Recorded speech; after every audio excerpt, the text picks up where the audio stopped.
Orlando Magic HQ. Was poppin'. So happy NBA Draft Week, Magic fans. Today is Tuesday, June 20th, which means that we are just 2 days away from this year's NBA Draft. That's going to be taking place on Thursday, June 22nd at 8 a.m. Eastern. And as it's currently constructed right now, Jeff Weltman and this front office are still going to be picking with both picks number 6 and 11. And Magic fans, we've done a lot of talking about a lot of different prospects here on the channel. We've talked about guys like Jarris Walker, Taylor Hendricks, Grady Dick, both of the Thompson twins. The list goes on. But Magic fans, I'm going to be talking about today one of the more underrated and least talked about players for the Magic to possibly target in this year's draft, and it would be specifically at pick number 11, and that's going to come with Keyonte George. So who is Keyonte George? Keyonte George is a 19-year-old guard who just finished up his freshman season at the University of Baylor as the highest ranked recruit in program history. He appeared on both all freshman and all Big 12 Rookie of the Year teams, and George also holds the program record for the most 20-point games by a freshman with 12 such games. Now, Keyonte George comes in at 6'4", 185 pounds, and in his freshman season, he averaged 15, 4, and 3 on 37, 34, 79 splits. He did chip in a steal per game, but he did average about 3 turnovers per game. When going back and watching over Keyonte George, I think he's a modern-day combo scoring guard. This is a guy who can handle the rock. He can move without the ball. He runs the pick and roll extremely effectively. He's a guy who can score inside and out, and he reminds me a lot of Anthony Simons or even a Jordan Poole. Now, talking about some of Keyonte George's strengths and what he brings to the table, the first thing you're going to notice about him is he's a very good shooter. I don't think he's a great or a phenomenal shooter yet. He's got the capabilities of being that, but as of right now, he's a very good shooter and just a guy who can go out and just get a bucket. Keyonte George does a great job of moving without the ball around screens. He does a great job with spot-up threes, catching and shooting with ease, and off the dribble, this guy can pull up from way downtown. He'll hit contested jumpers over bigger defenders, and he can get to all 3 levels, penetrate the defense, and at the rim, he's an extremely crafty finisher. He's not the best at finishing through contact yet, especially with his smaller frame, but he's not afraid to go up in there, especially through the trees, and try to go in there and try to get an and-one opportunity. Another great strength about George is his ability to maneuver in the pick and roll game, especially off the screens. He does a great job of maneuvering around the screens, creating space for his jumpers, and he does a great job of just feeling out the defense and especially a way to get around his defenders to create space. But since we're talking about George's ability to score the ball on all 3 levels, let's actually take a look at his shot chart now. Now, taking a look at George's shot chart, he does a great job in that left corner, which is very favorable to him, 41.7%.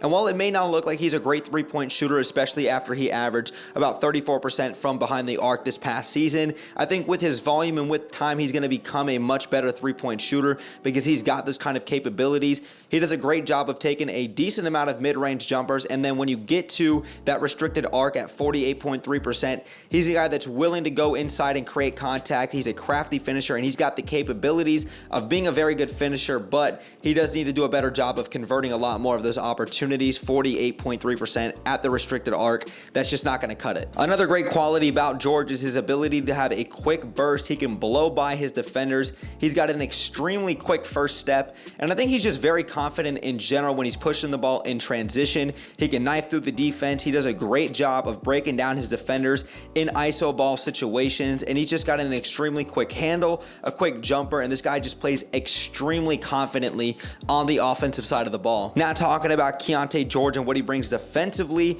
he is a very solid defender. He's got quick feet, quick hands. He's extremely twitchy, but he's also just very aggressive on that perimeter, staying in front of his man. And while Keyonte George does have a relatively smaller frame at 6'4", 185 pounds, and even though he didn't test his measurables at the combine and he doesn't have a wingspan that's on record as of right now, he does put a lot of effort into the defensive side of the ball, and he does do a good job of just being aggressive.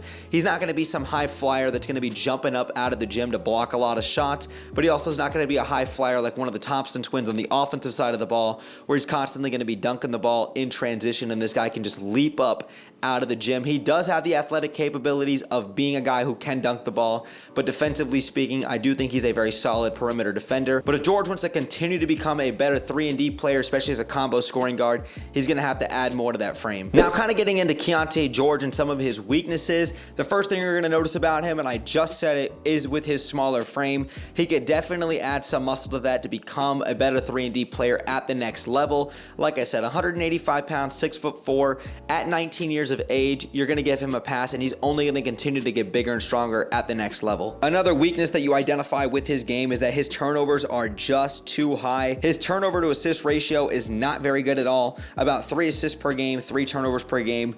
That ratio is just not going to cut it. Another weakness you'd identify with his game is really with his shot selection. It's extremely questionable, especially when he's trying to hoist up three-pointers over bigger defenders. Even though he can get his feet set and his motion set in these set shots, whether it's off the dribble or whether it's with the catch and shoot, he does need to do a better job with his overall shot selection, especially if he's just trying to drive to the rim and try to shoot it over a triple team. That can lead to some bad quality shots and also some just unnecessary turnovers. And then another weakness within his game is just that he needs to become a better and more consistent finisher at the rim. That 48.3% inside the restricted arc is just not going to cut it, because he's got the talent, he's got the capabilities, and he's got the explosiveness to be a guy who can get to the rim consistently, whether it's in transition or in the half-court offense, especially in iso ball situations. He's got to become a better finisher, but that'll come with time, practice, and a lot more of adding to his frame at the next level. And then another critique I would have with George's game is the fact that he struggled mightily in that round of 32 loss to Creighton. He only shot 1 of 10 from the field. You expect your best players to go out there and perform on the biggest stages, and he failed to do that in the round of 32. He was a big reason why they lost that game. He's not the sole reason they lost that game, but you do expect your best players to go out there and continue to perform at a high level in the biggest moments. Now, really getting into my final verdict when it comes to Keyonte George and what I think about him potentially coming to Orlando with pick number 11 is, I'm all for it. I think that he's a phenomenal prospect and he offers a lot to what the modern NBA is. And the thing that I've talked about here mostly on the channel with a lot of these prospects is the fit. I'm not necessarily for BPA, best player available, as of right now when it comes to the Orlando Magic. In years past, if you would have told me take the best player available, I would have been all for it. But the Magic, to me, already have their 2 cornerstone players in franchise players with Paolo Banchero and Franz Wagner. Now it's about putting the right complementary pieces that fit around these guys and adding some shooting to this team, something that the Magic have not had in an extremely long time.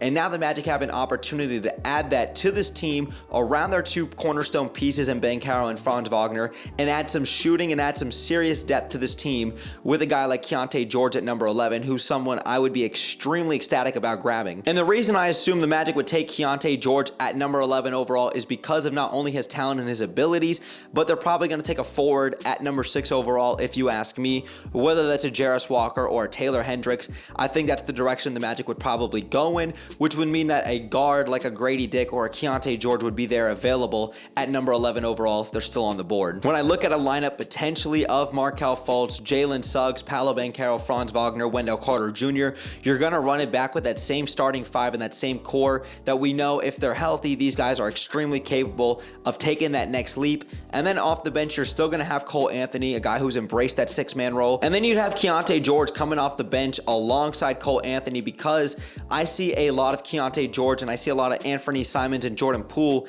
in him. Because if you remember with Anthony Simons, excluding this year where he started all 60+ games for the Portland Trailblazers this year and all the games that he played, he was coming off the bench for the Trailblazers and he was a combo scoring guard, a guy who could just be an absolute bucket and really bring that spark off the bench. And then a guy with Jordan Poole, a guy who really embraced that 6-man role over time before he got a lot more opportunities from Steve Kerr and the Warriors organization. And Jordan Poole was a big reason why the Boston Celtics did not win that series in the NBA Finals, and Jordan Poole was a huge key to the success of the Golden State Warriors. Grabbing a guy like Keyonte George to come off the bench and develop into the NBA game alongside with whoever the Magic want to take at number 6 overall, and hypothetically speaking, let's just say it's a Taylor Hendricks or a Jarris Walker, I do think that you're going to get that combo scoring guard. You're going to get a guy who can take and relieve a lot of ball pressure and a lot of eyes off of our other primary ball handlers in guys like Paolo Banchero, Markelle Fultz, Jalen Suggs, Franz Wagner. The list goes goes on.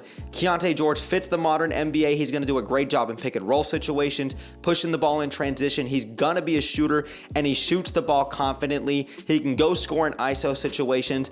I really love Keyonte George a lot, and I think he would be a damn near seamless fit here in Orlando. I would love to see this guy in a Magic uniform. Magic fans, if you guys enjoyed today's video, make sure you guys go ahead and drop me a thumbs up. It takes 1 second and it helps me and the channel out tremendously.